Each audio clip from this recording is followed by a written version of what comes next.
Have you ever walked down the street and felt fear, even if nothing seems obviously wrong? Have you found yourself looking around just to feel safe? The truth is, this feeling is never wrong. It's your instinct, and it's the reality for millions of women, every single day, every 68 seconds.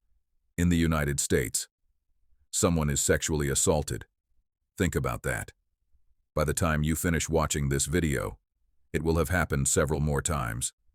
Not in some dark alley, not in some distant news story, but often in places we all walk every day. Streets, buses, parks, even the path home from work. It's a reality millions of women live with.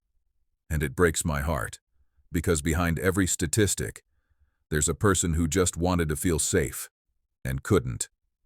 My name is Ezequiel Munoz, and I want to talk to you about more than headlines. I want to go deeper into the psychology of the offenders, the patterns of behavior, the statistics, and the lessons we all need to hear. Because this story isn't about one isolated incident.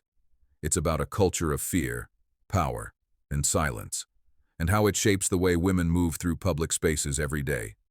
According to the CDC, 1 in 3 women in the United States reports experiencing some form of sexual violence in their lifetime. 1 in 3. That means in every group of friends, every family, every workplace, it's there. Street harassment alone is reported by nearly 65% of women. Think about that. More than half of the women you know have changed their route, held their keys tighter, pretended to make a phone call, just to get through a public space safely, and it doesn't stop there. Across the country, 81% of women report experiencing some form of sexual harassment or assault at some point in their lives. 81%. That's not a minority. That's almost everyone. This isn't paranoia. It's survival. When we study the people who commit these crimes, a pattern emerges. They often lack empathy, struggle to control impulses, and never truly learned what real respect is. Many carry childhoods marked by neglect or violence, and they discovered early that domination and manipulation could get them what they wanted. But beneath all the bravado, they are fragile. What do they fear most? Exposure, losing control, being humiliated. They thrive in silence, in secrecy, in the hope that their target will freeze or stay quiet. And here's the crucial part. Awareness and presence can break that illusion of power. A firm look, a strong voice, a short, sharp response like, "I see you." That moment says, you are not invisible, you are not in control. It exposes them, and often, that's enough to make them back off. And when I say this, it's personal. I have a wife, I have a mother, and I have a little daughter. The thought that they could face this fear, that one day my daughter could walk down a street and carry this invisible weight, it shakes me. Safety should be a right, not a privilege. But the lesson for all of us, it's not just awareness, it's action. Speaking up, setting boundaries, using your presence to signal that someone is being watched. These small acts, done consistently, can disrupt predatory behavior before it escalates. There are countless stories of women who have done exactly that. Like the young woman on a crowded subway who shouted loudly, making her attacker step back immediately. Or the college student who stared directly at her stalker and said clearly, "I see you.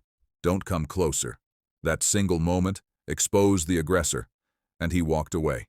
Cases like these, and the numbers behind them, stay with me, not just because of the fear, but because they remind us how much we owe it to ourselves and our loved ones to protect safety. If you want to understand more about intuition, fear, and personal safety, I recommend a book that changed the way I look at it, The Gift of Fear by Gavin de Becker. It's not just a book about crime, it's a guide to listening to your instincts, and it's timeless in its importance. I left a link on Amazon for anyone interested in reading. Thank you for staying with me through this difficult story. I truly appreciate you being here. Before we finish, I just want to say hi, and let you know how glad I am you're here. If you believe in learning these lessons, not just hearing statistics, but really understanding what it means for us, our families, and our daughters. Subscribe, share this video, and drop a comment below. I want to hear from you. Have you seen situations where awareness or a small act of courage prevented a potential assault? Let's share those stories and learn from each other. Stay tuned, because more stories and reflections like this, in the same format, are coming very soon. Take care, my friends.